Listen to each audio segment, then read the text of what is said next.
Hey y'all, what's going on? It's me, Kevin, with fitmencook. Well, we have reached the end. We are on part 4 of our series on jump-starting your healthy eating plan. And today, it is all about that meal prep.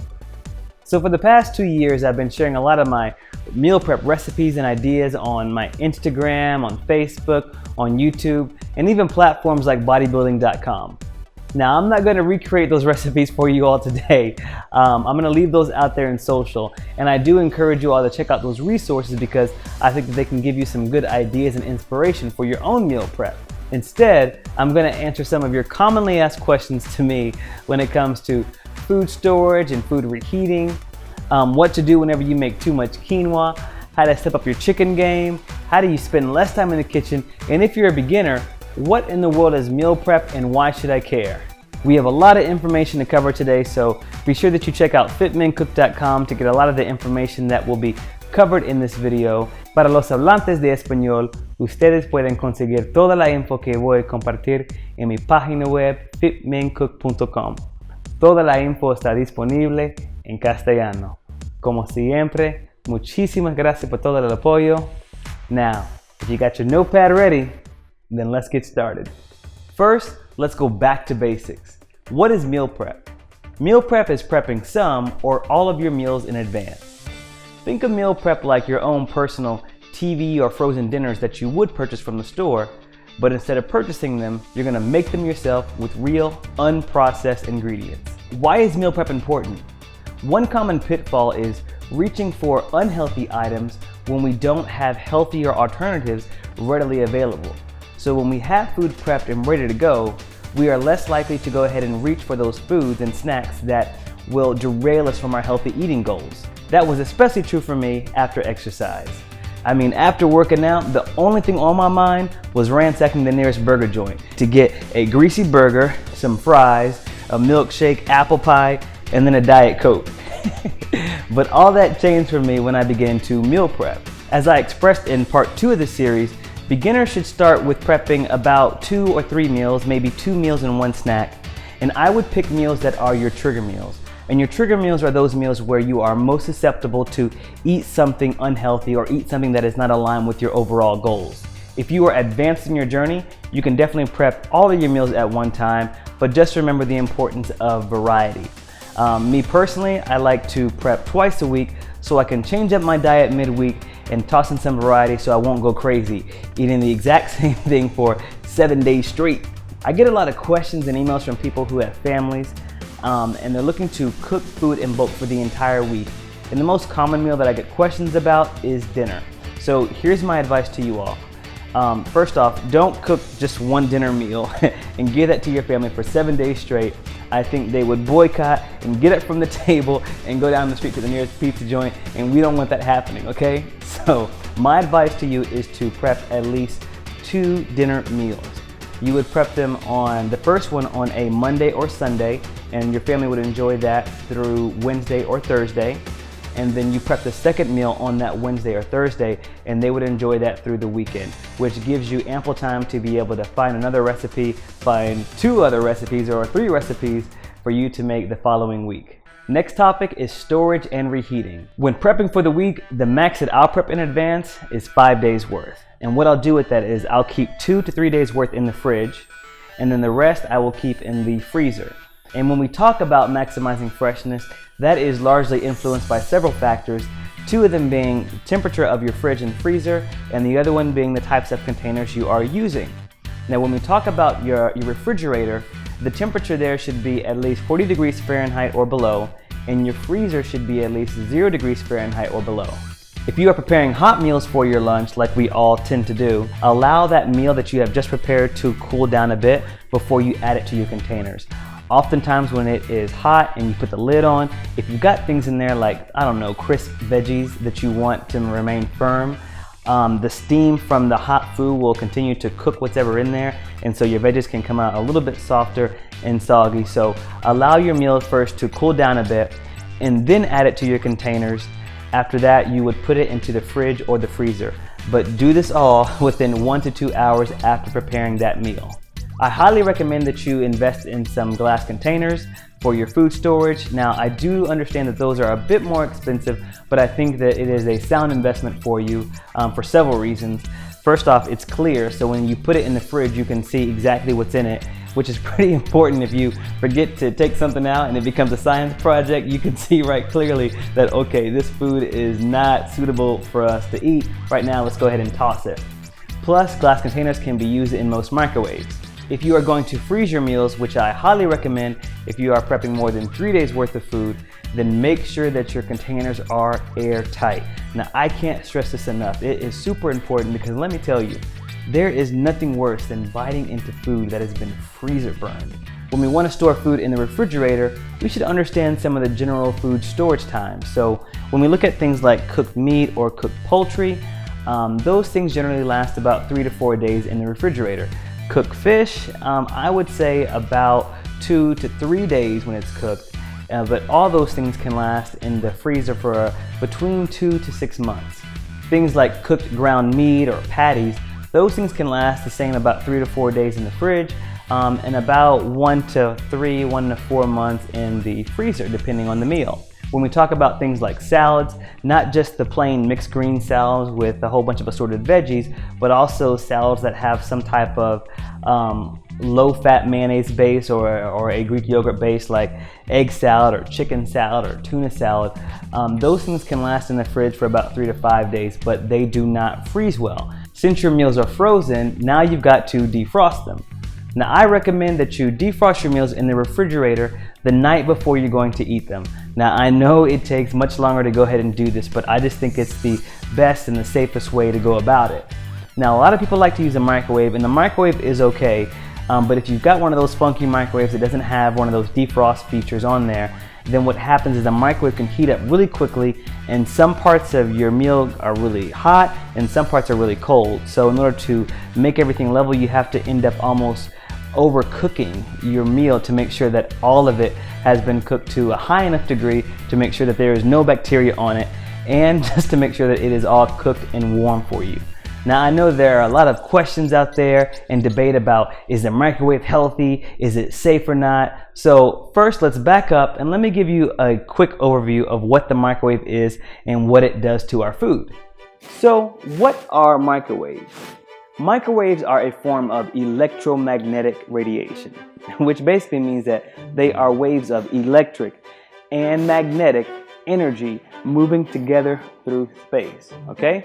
Now, they can be used in cooking for 3 reasons.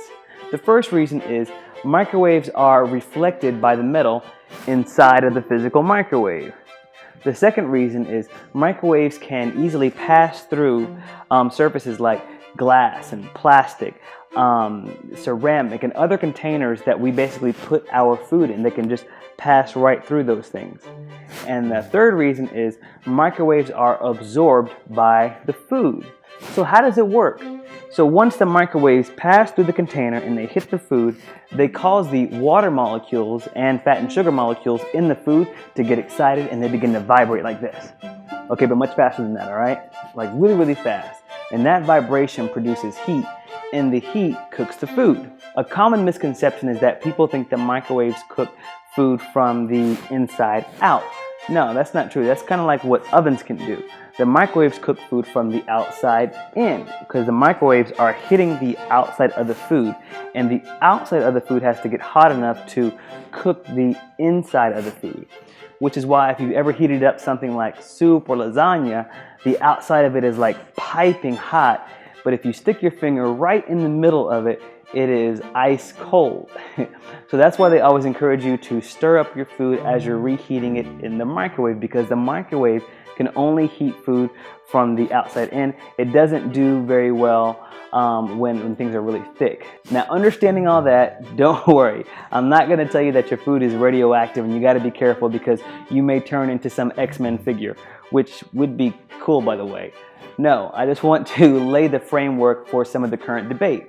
Now, there are a lot of health concerns about the long-term health risk associated with our human low-level exposure to these microwaves. Scientific questions still remain about some of the long-term effects of this. Now, with any issue, there are going to be pros and cons, and there'll be opinions on both sides of the fence. So I encourage you to do your own research so you can make the most informed decision for you and your household. Now here's what I think. If you want other options to reheat your food, then I would definitely consider things like a countertop convection oven. Those are great. You can use the oven like I like to use from time to time, crock pots, the stove top, and also a rice cooker actually. You can cook rice or quinoa at the bottom, and there are some that come with trays, so you can put your meal on top of that, and the steam from the cooked quinoa or rice will actually heat up or cook your meal. So there are tons of options out there. That the reality is, sometimes a microwave is all you have. So here are some tips for you to use if you have to use a microwave. First thing is to use glass containers whenever possible. Glass containers can withstand high temperatures, and so you don't really run into that risk or have that concern about the container melting into your food. Secondly, if you have to use plastic containers, use BPA-free plastic containers. And the reason is that once the microwaves pass through the container and they reheat the outside of the food can get so hot that it can melt the plastic. So substances and chemicals that were used in the manufacturing of that plastic can begin to leak into your food and can cause serious health concerns. So you should use BPA-free whenever possible. Now, if you don't know whether or not your containers are BPA-free or not, here is a quick trick. You can flip it over, and on the back side of the container or somewhere on the container there should be a triangle. If that triangle has a 7 inside of it, it likely has BPA in it. Now let the fun really begin. It's time to get busy in the kitchen. It's time for some meal prep. I really want to encourage you all to check out my playlist here on YouTube. It's entitled Meal Prep Ideas. Those meals can be prepped fairly easily in bulk and at relatively low cost. So that way you can stay healthy and stay on your plan all week long. For this video, I want to focus on 4 frequently asked questions that I receive about meal prep. First question, I know I should be drinking green smoothies, but I don't have time to cut up veggies and fruits every single day, so what can I do to save time to make sure that I am drinking 1 green smoothie per day? Second question, help! I just made a big pot of quinoa and I don't know what to do with it. Third question, meal prep takes way too much time. How can I cut my time down in the kitchen? And the fourth question, and one of the most popular questions, is what are some meal prep tips on cooking chicken so I can make sure that it is fresh, enjoyable, and so that I can have variety during the entire week? Smoothies. Contrary to popular belief, you can prep smoothies in advance so you can ensure that you get your daily dose of raw veggies and fruit. Now this was a pretty sticky point for me because I really wanted to have a green smoothie every single day, and that was my personal challenge. So I'd go to the grocery store, I'd buy all the ingredients, I'd have like a refrigerator full of just fresh veggies. It would look like a forest. It would look like Jumanji inside of my refrigerator, right? And so the first day I would do it. Second day I'd do it. By that third day I was tired of chopping up veggies and fruits. So by the end of the week, as you can imagine, a lot of the produce that I purchased for those smoothies had gone bad. So here are 2 quick ways to prep your smoothies and to ensure that you are using all of your produce. The first method I'm going to show is take the ingredients for each smoothie, chop up all the fruit and veggies, then add those ingredients to a sealable bag or to an airtight container. Here I am prepping one of my favorite green smoothies. It's spinach or mixed greens, cucumber, kiwi, celery, and fresh lemon juice, which I will squeeze into the smoothie after I blend it. Once they're in a bag, you're going to place that into the refrigerator, and then each morning or evening, whenever you're going to drink your smoothie, just grab that bag, dump the contents into your blender, add a little bit of water or green tea, and just press blend. I recommend that you would prep about 3 to 4 days worth of smoothies, and then on that last day or that second to last day, then you would repeat the process and prep for another 3 to 4 days. And the second method I'm going to show you is a little trick that you can use if you have leftover veggies and fruits and you don't want to throw them out and you don't want them to go bad. The first thing is we're going to blend all the ingredients together. So for this one, I use cucumber, spinach, and kiwi. I tossed in a little bit of water and I blended it together. So I purchased these jumbo rubber ice molds that you can use. I like them because it's malleable just like this, and so it's easy to pop them out once they are frozen. And I like them because they're so big that you can pack in a lot more to each ice cube, and you would only need about 1 or 2 per smoothie.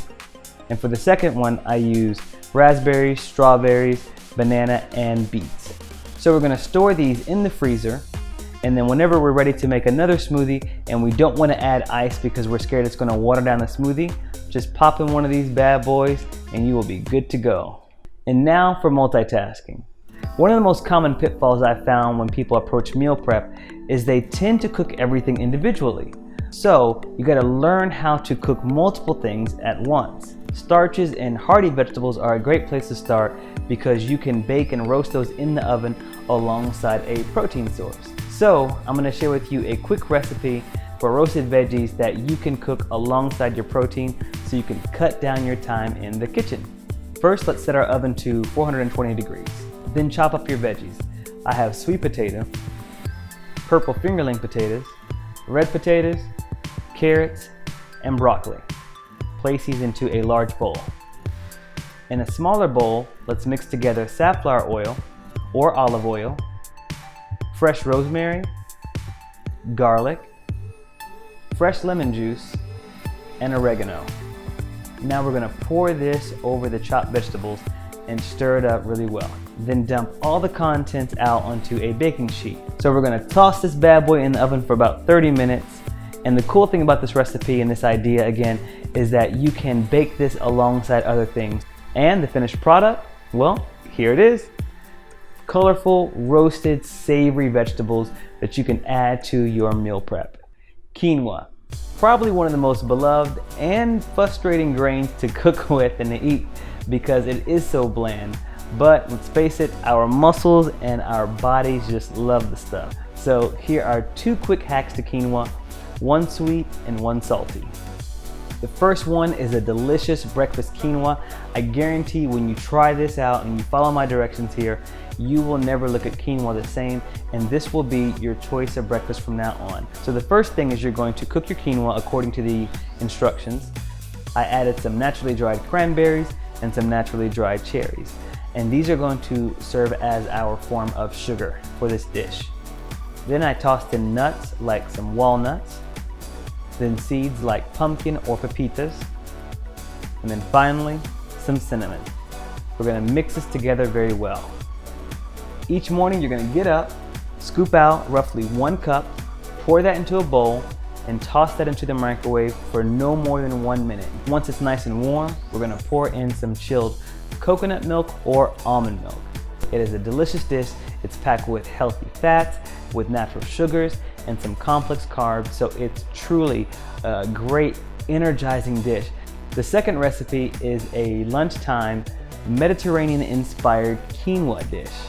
Now, I like this recipe for 2 reasons. The first one is it incorporates an often overlooked healthy fat, the olive, which we use in cooking, but we forget to add it to salads at times. And the second reason is you don't have to heat this one up. This one can be eaten cold. So if you're one of those persons who works on a job site and you don't have access to a microwave and you have to eat lukewarm food or cold food, this would be a great dish to add to your diet. First, we're going to take our cooked quinoa and we're going to add in chopped cucumber, then pitted Kalamata olives, tomatoes, feta, freshly squeezed lemon juice, cumin. We're going to top it off with some sea salt and pepper. Mix this up a bit and then toss in our cilantro. And I dare you not to like this dish. Again, you do not have to heat this up. So if you do not have access to a microwave or another form to reheat your meals, this would be a great one to add to your diet. And if you want to boost the level of protein, you can add in your own source of protein. You can add in some grilled chicken, which also does not have to be reheated. But just make sure that chicken is cooked before you add it to this quinoa dish. And chicken. Chicken is likely the most common form of protein for meat eaters in their healthy eating journey. Be sure that you check out my struggle chicken video here on YouTube, which shows you just one of the ways that I've learned how to cook chicken breast so it doesn't taste like death. Here are 3 quick tips to help you freshen up your chicken game in the new year. The first tip is to add multiple seasoned portions of chicken in order to add variety to your diet. Now here's how you do that. First, we're going to cover a baking pan with aluminum foil.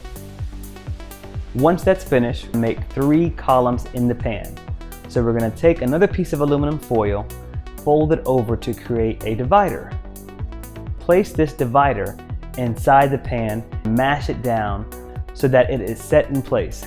Repeat the process to make another divider, so by the end of it, we have 3 separate columns. Then, simply toss in your chopped raw chicken breast pieces to each section, and each section is seasoned differently. Toss that pan into the oven for a few minutes, and we're left with 3 different choices of chicken breast to enjoy for the entire week. And you can get the recipe for the 3 different seasonings from my website, fitmencook.com. And the second strategy is to make chicken kebabs, which is a great strategy if you want to practice portion control and also to ensure that you are meeting the macronutrient requirement for each meal. Here's how this works. Let's say you have a whole bunch of chicken breasts, but you're only allotted 6 ounces per meal. So the first thing is we're going to chop up the chicken.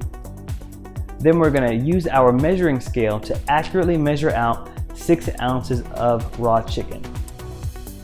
Once you get the exact number of pieces, you're going to season them and add them to a kebab skewer. Use veggies like bell pepper, mushrooms, and onions as dividers, and also to toss in a little bit of flavor. You can toss these on the grill or you can bake these in the oven, but here's what the final product could look like. You've got different seasoned portions of chicken so you can add variety, and each kebab is measured out to fit your dietary needs and to complement your fitness goals. Now this last quick idea is something that I discovered very early on in my fitness journey that's always stuck with me. It was one of my first meal prep ideas, and that was to take chicken breast and to season it and wrap it around fresh vegetables and bake it in the oven. Now here's how I did that. I'd take a 3 to 4 ounce piece of chicken breast, make sure it was flat. If it wasn't flat, I'd kind of hammer it out, hit it with my fist, season it, and then we're going to add in vegetables like asparagus, bell pepper slices, or carrots. And we're going to wrap the chicken around the vegetables. Now place it on a baking sheet with the flap facing down so that the chicken bakes closed. And this is what you can end up with. Delicious chicken wrapped asparagus, chicken wrapped veggies that you can enjoy all week long. Just drop these into your lunchbox containers or pop these bad boys out for a family dinner. In all, this recipe can't lose. And finally, that concludes our series on jump-starting your healthy eating plan. Well, I think we covered a little bit of everything. We covered kitchen essentials, we covered how to build a meal plan, we covered going grocery shopping, and today we covered meal prep. I hope that you all have enjoyed the series and enjoyed the videos and found the content pretty helpful. I truly enjoy sharing ideas and content with you all. It literally motivates me every morning to get up, to think about new ways that we can take our healthy eating journeys to the next level. So if you would, just for me, leave a note in the comment section below about what your favorite part of this series was and what you're looking forward to the most this year in healthy eating. So that way I can get a better idea of how I can create content to serve you and to serve others. As always, I want to thank y'all for watching. Keep it healthy, but never boring.